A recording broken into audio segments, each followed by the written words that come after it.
All right, what is up? Welcome back to another episode of the Help Me Understand podcast. I'm your host, JK, and we are kicking off just a free flow Friday episode here.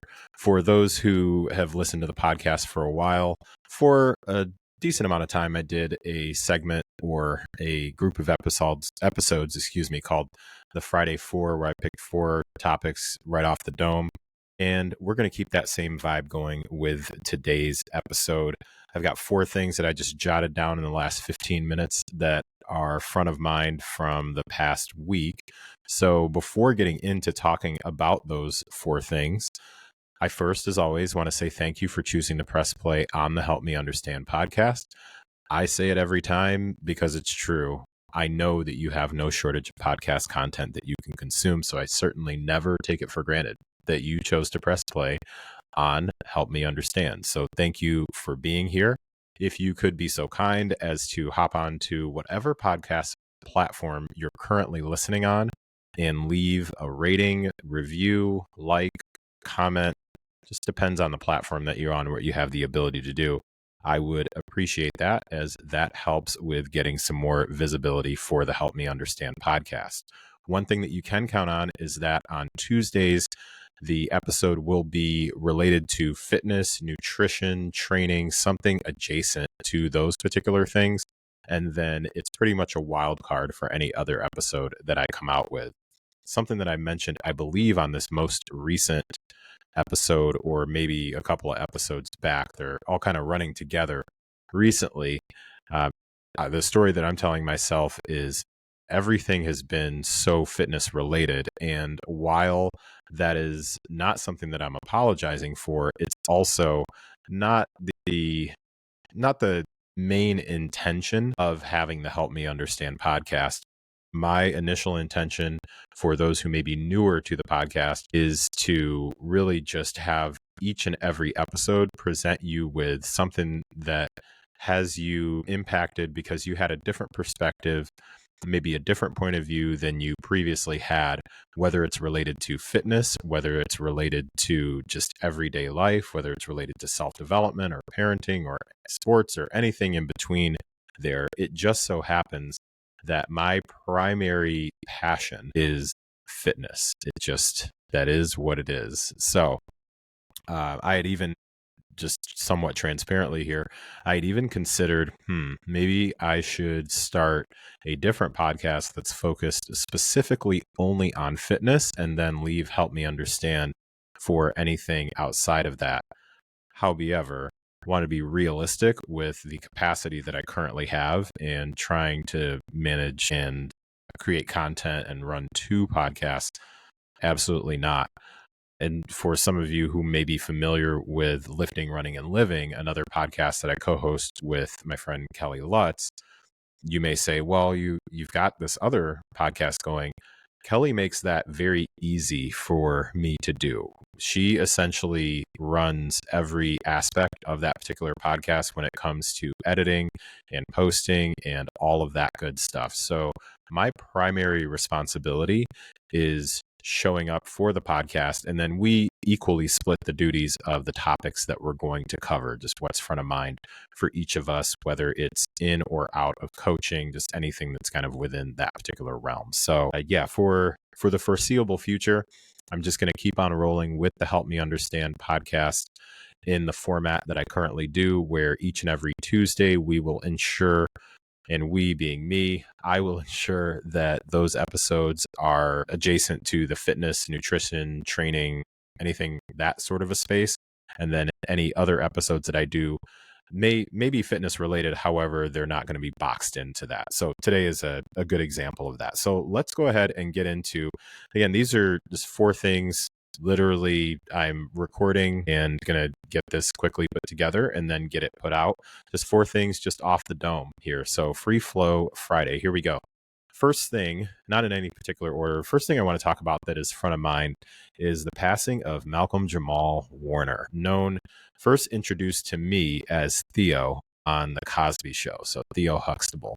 And this was a death that really hit particularly hard from a couple of different angles here. One, if you're not familiar with what have been reported as the circumstances surrounding his death, so far what's been reported is that he and his 8-year-old daughter were out swimming and in a body of water, not a pool, in a body of water, and there was a riptide that came through, and two surfers jumped in to try to save both of them. And when bringing them back to shore, they performed CPR on Malcolm-Jamal Warner and were unfortunately unable to revive him. So he passed away at the age of 54. I believe that his daughter survived. So it hits particularly hard just because anytime or many times when I see a story of a father, especially somewhere within my age bracket, and I'm 46, soon to be 47 in about a month here, those things hit particularly close to home. And especially to know that he was out with his daughter really starts to bring up shades of Kobe Bryant when finding out about his passing in the crash where he was with his daughter at the time. And it also hits somewhat close. When I say close to home, it's a cause for pause for me. And it just brings up some reflection, and a really big part of it is related to his role as Theo Huxtable, the son of Heathcliff Huxtable and Claire Huxtable, on the Cosby Show. And why that means a little bit more to me is I grew up, so in my, let's call them like the formative years. So basically from the age of 9 to about 13-ish, I grew up overseas in Southeast Asia. So I grew up in Malaysia. So I lived in Kuala Lumpur, Malaysia for 3 years. And then our family moved to Singapore for 2 years. So from what would be considered in the States, like the junior high-ish, the elementary, like late elementary to junior high-ish age, I grew up overseas. And although there was some access to American programming there, it wasn't very diverse at all. And quite honestly, I can't really remember a lot of stuff that was on what we'll call like broadcast TV at that time overseas. And this is something that I try to explain in my career in retail. I primarily have worked with the age bracket, especially over the last 10 years, the age bracket of about 17 years old to mid to late 20s. So let's say like 25, let's say 17 to 25. So sometimes when I'm talking to them about past experiences that I've had, and this being an example, talking about being able to watch the Cosby Show, they very easily forget that it wasn't as simple as, well, I'll just pull up YouTube to watch these shows on my iPad. Like that wasn't a thing, man. Like we didn't have that available.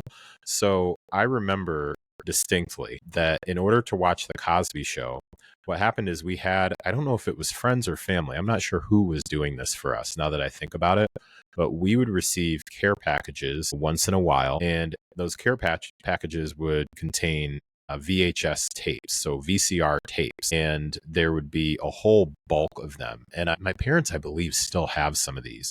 And what would happen is, I think these were friends of my parents back in the States. They would videotape these shows when they were on and then send us the videotape, because that was, to my knowledge, I'm okay being wrong here, but to my knowledge, that was the only way that we were able to watch those particular shows, because they weren't airing over in Malaysia and Singapore. So we would get these VCR tapes, and then we'd be able to basically kind of like what we do now with Netflix, where we can binge watch a whole season. We would watch multiple episodes because they would all be tapes of the Cosby Show. So that's how I was able to try to stay somewhat connected with what was going on in pop culture in the United States at that time, because otherwise I was watching like really badly dubbed Asian soap operas. So that was always interesting too. I was able to sporadically stay in touch with what was going on with sports, but things like that was back when the Lakers Celtics was basically the biggest rivalry going, but those games would air at like 1 or 2 a.m. So it wasn't really realistic that I was able to watch those. So I say all that just to give you some context of like the Cosby Show was that thing that helped me, unbeknownst to me, really helped me stay connected to any sort of realm of what was happening in the US or just the whole vibe like that. I basically grew up on that show. And then when we did move back to the United States and move back to upstate New York, I am pretty certain that Tuesday nights is when the Cosby Show was on, because I think it was the Cosby Show and then the A-Team. And I'm definitely dating myself here. However, if I know what I think I know about the demographic of the audience listening to this show, somebody can relate to back when there was no, like, I'll just catch the replay of this on YouTube or the highlights. Like, you caught what you caught at that time. Or I guess we did have the VCR, but that was a whole different ball game too. So Tuesday nights, I remember Tuesday being a big TV night. And so really growing up with watching the Cosby Show and the character of Theo Huxtable played by Malcolm-Jamal Warner, just being that dude that you could really relate to because he was cool. Like you wanted to be cool like him. But he also was just, I mean, the dude was just really funny. He was a little bit of a ladies' man, or at least thought that he was. You'll never forget like the Gordon Gartrell shirt. Just all, it was just, I don't know. Like he was like that guy for me when I was growing up. And I think for a lot of young Black boys at the time, we were not seeing ourselves represented in the manner that Theo Huxtable was represented. So generally, when you saw yourself represented, it was typically as like the bad guy or the criminal or the kid that was like the destitute, down and out, whatever, and somebody had to step in and save him. And that also, I think, is where for me, a good amount of some of the push and pull, like that internal push and pull when Bill Cosby was exposed for the monster that he was and the things that he was doing to women, really was just difficult because it really, what's the word? It really heightened the argument of the art versus the artist, or the person versus the work that they do. I think about Bill Cosby. I think about Kanye West. Like that's a whole another difficult one there too, where there is work and content that people can create that can mean a lot to you. And also they can turn out to be people that, other than the content that they've created or the character that they've created, you wouldn't really want to associate with that particular individual, knowing what you now know about them. So the Cosby Show, unfortunately, for me, it's just, it's a little bit of a conflict. And also I still wanted to just take a few minutes just to share my thoughts, and what comes to mind for me with hearing about the passing again of Malcolm-Jamal Warner. So, yeah, that was really a tough one to hear, for a myriad of reasons. Again, his age, the circumstances around his passing, and for those who had not really stayed in touch with the things that he did post Cosby Show, that guy was ridiculously talented, not just from an acting standpoint and well outside of the realm of being typecast like he was in the Cosby Show. He was in a few, I know, like network shows. I think he was on, it was either a movie or a series called Accused, I think it was what it was called. He was excellent in that. And then also from a music standpoint, like the man was just multi-talented is an understatement. So certainly just really, really down to hear about that. So that was one thing that was on my mind. All right. Second thing that I want to share with you is based on a thread that was posted by Michael C. Clark. And I am already like, shoot, I've been following this dude for so long, and I know he had before has clarified how exactly to pronounce his first name, and it's spelled Michell. So if he ever hears this and I ever get the chance to interact with him, I'm going to apologize in advance. However, what he posted was just a thread, and he says, currently, running off a sprinkle of delusion and an illegally high dosage of, I don't know, but I'm going to figure it out though. So again, I'm going to read this because when he posted it, I screenshot it and I reposted it because I just thought it was so good. It says, currently running off a sprinkle of delusion and an illegally high dosage of, I don't know, but I'm going to figure it out though. And that one really hit for me this week, and I'm saving that one for the weeks beyond, because the word delusional or delusion has really been forefront for me over the past few weeks as I've worked on launching this Fitness Foundations community. If you haven't heard about that, very quick mention of it is that the Fitness Foundations community is a absolutely free community for anyone who is committed to being part of an environment that encourages basic foundational fitness habits. That is the plain and simple of it overall. So if you are interested in being a part of the community where it is celebrated that you are nailing foundational basics, then you'll have my information in the show notes. You can reach out to me on that. So where I link that to the quote from Michael C. Clark, and then also just this running dialogue that I've got, this running internal dialogue that I have around the word like delusion and delusional, is that I have sat on this idea of having a fitness foundations community for longer than I care to admit. So since I've been in the training space, and especially been in the online training space, I've been a part of multiple groups, communities, Facebook groups, cohorts, whatever you want to call them, and have always wanted to start my own. And I wanted to ensure two things, probably some more. And the two things that come to mind is I wanted to ensure, one, that it wasn't a community that was only focused when it came to fitness. It wasn't only focused on weight loss or fat loss. The piece that I want to throw in here is my intention there, and I'm still trying to figure out how to properly verbalize this.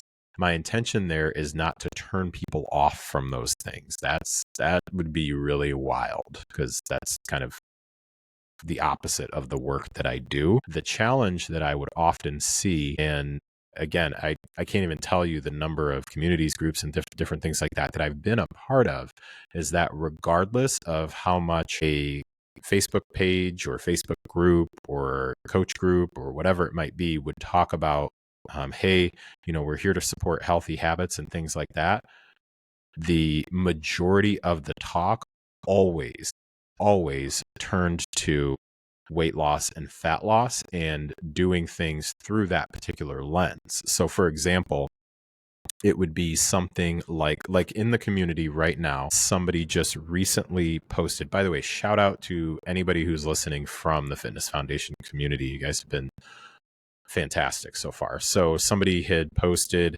that they had an appointment the other day that ran a little bit late. So when their appointment ran a little bit late, that meant they didn't have their post gym snack with them, because they thought they were going to be able to go back home, get that ready, and then go to the gym. I think I'm telling this story right. So they had posted that it was a win for them that they went from their appointment, went straight to the gym, and then just made themselves a snack when they got home.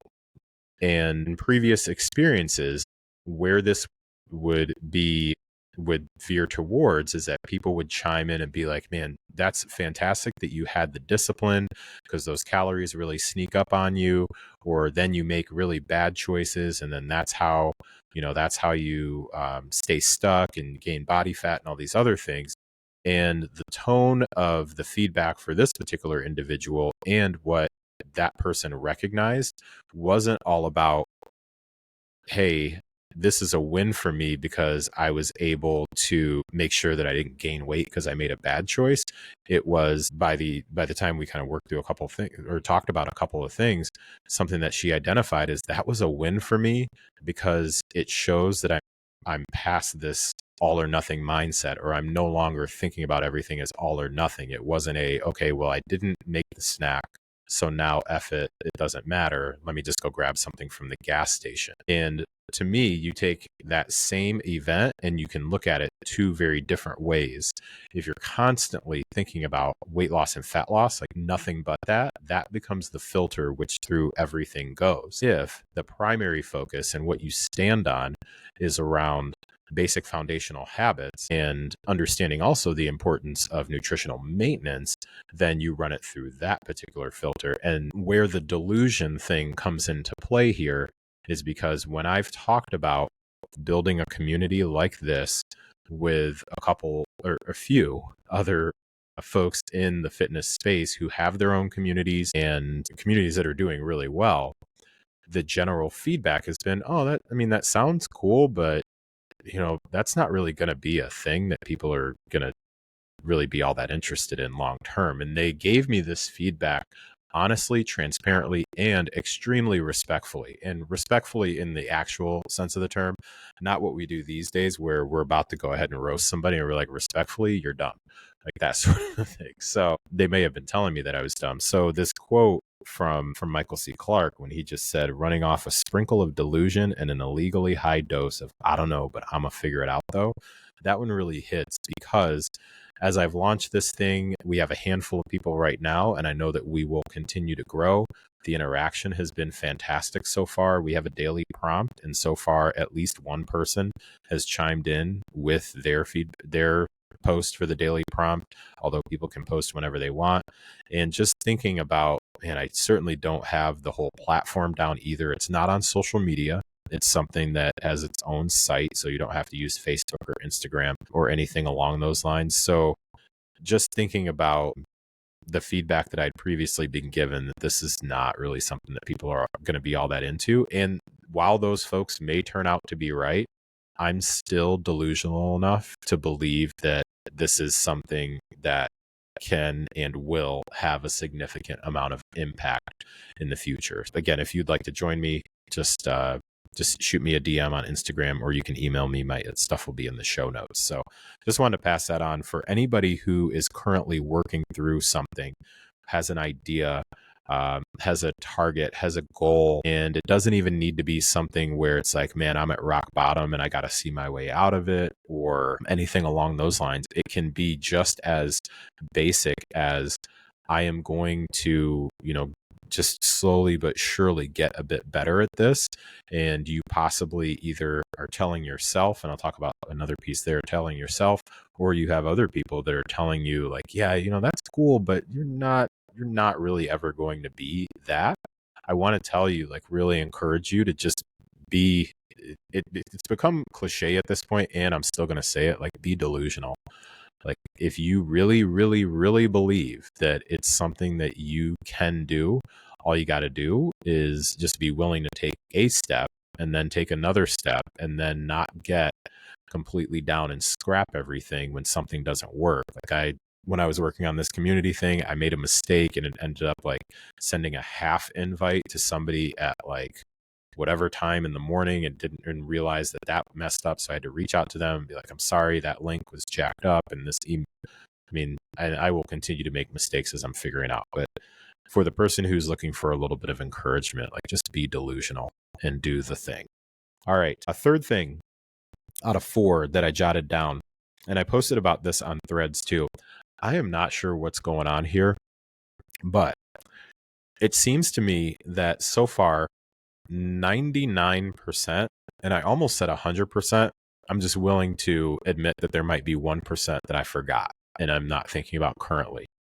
99% of the advertisements that I get for programs for busy dads, or basically busy dads, and these are specifically targeting like men who are dads who are, well, super busy, but basically like you work a lot, you're running in a bunch of different directions and all that jazz. Like I occasionally will get those things that come my way, and I have like over the years. 99% of them all are targeted towards, or all use the strategy of intermittent fasting. And I just do not understand why.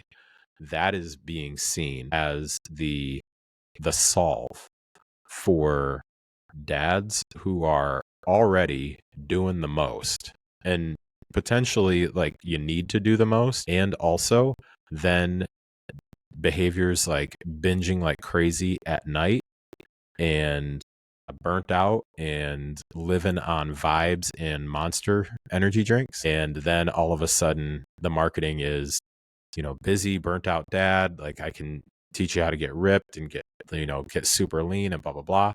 And then a few of them, or most of them, I go through and try to get access to as much as I can without having to pay for anything. And I can already, I've been in this coaching business in the fitness industry for over 10 years now. It's not hard to figure out what the tactic is going to be once you get to a certain point. And over and over and over again, it has been intermittent fasting. My intention with bringing this up is to really call out that I have yet to come across how one specific tactic, whether it be intermittent fasting, whether it be macro counting, whether it be carnivore, whether it be keto, what other ones are there? I think those are like the main ones that typically are out there. Because I was going to like throw in some of the wacky ones, like being a breatharian or celery juice, but that's not really, I don't really have those come across my plate. But those major ones that I answered, I have yet to come across that being the solution for every single person who's in a particular demographic. Have I seen those particular things be a solution for an individual? Yes, I have. I have come across people where keto works for them. I have come across people where intermittent fasting truly works for them. I have come across people where carnivore truly works for them. To say that that is the solution for an entire group of people, especially people, if you're targeting busy dads, and I would put myself in that particular category, telling me that intermittent fasting is the solution. And this is not one program, not two, not five, not 10. This is multiple programs that's the one tactic that is used across the board is wild work to me. Because you're taking folks that are already stressed out and you are asking them basically to then operate within a particular feeding window that takes none of their individual circumstance into account. So if somebody's a shift worker, if somebody has, I don't know, family events, because, you're targeting busy dads.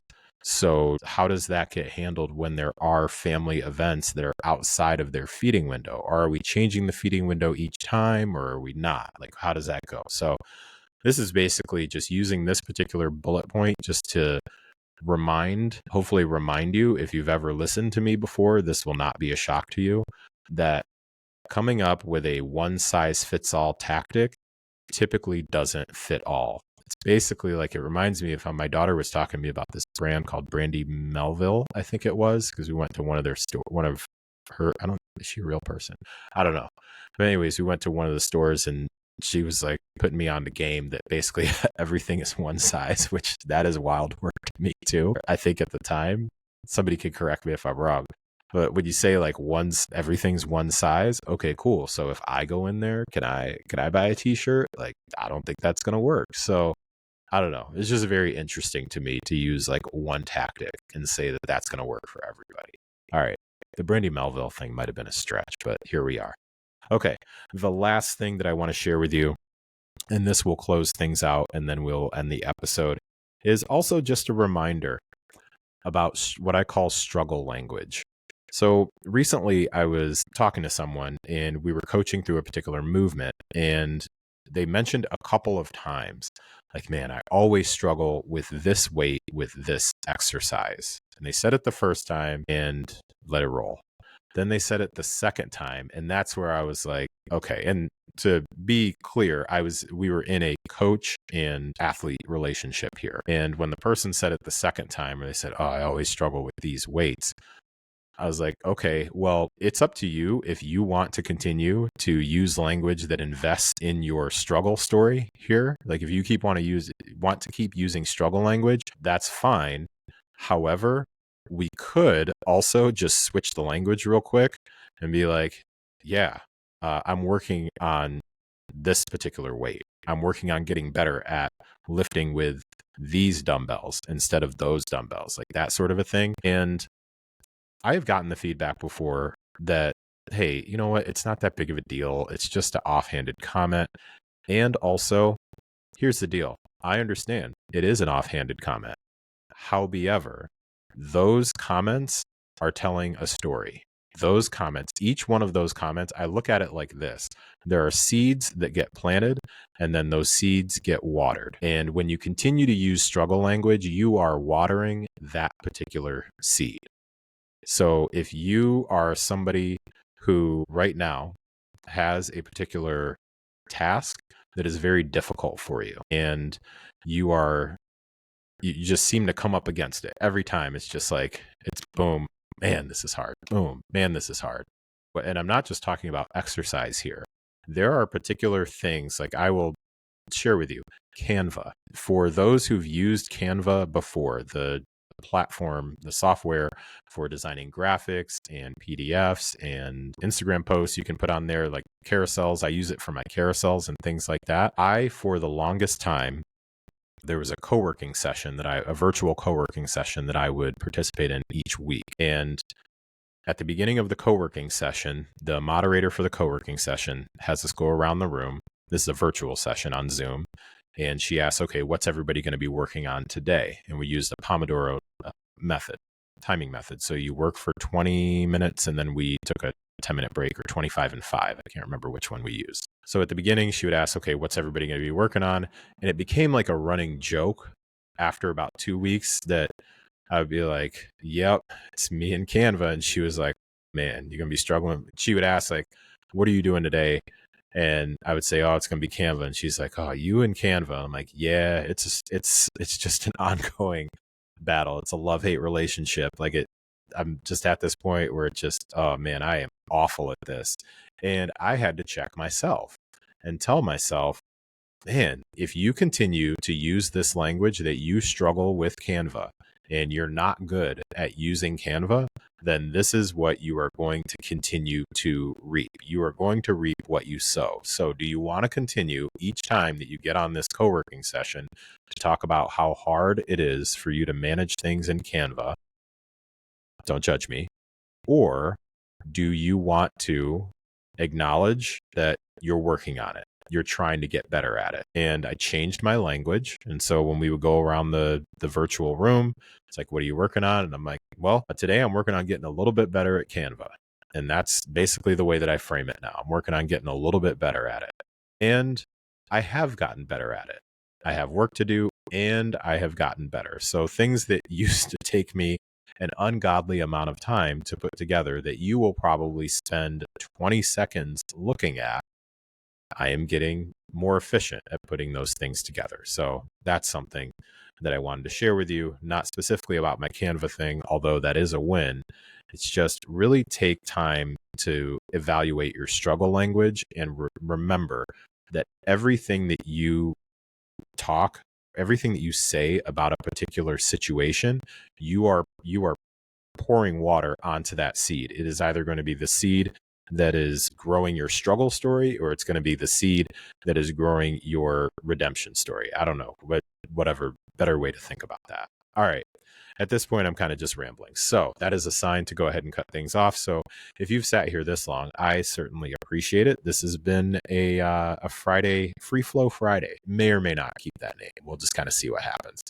If you have enjoyed this episode or have any feedback, maybe it sparked a couple of thoughts for you, you can reach out to me. You can DM me on Instagram at Coach JK McLeod. You can email me, jk@jkmcleod.com. And last but certainly not least, the Help Me Understand podcast is sponsored by Feed Your Habits. Feed Your Habits is apparel for those who believe that habits don't grow on their own, they get fed. So if you go on to Feed Your Habits, use my promo code JKFYH, that's going to be in all caps, JKFYH, and you will get 10% off of your Feed Your Habits purchase, along with free shipping inside of the United States.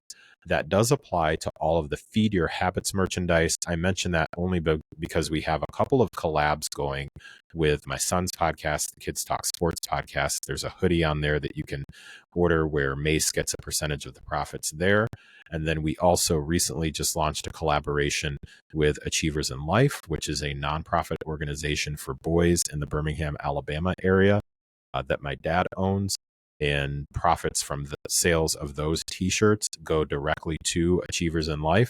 So the promo code does not work on those. However, it works on all of the Feed Your Habits merchandise. So JKFYH, again, 10% off. All right. Thank you so much for listening to another episode of the Help Me Understand podcast. Take care, and we'll talk to you next time.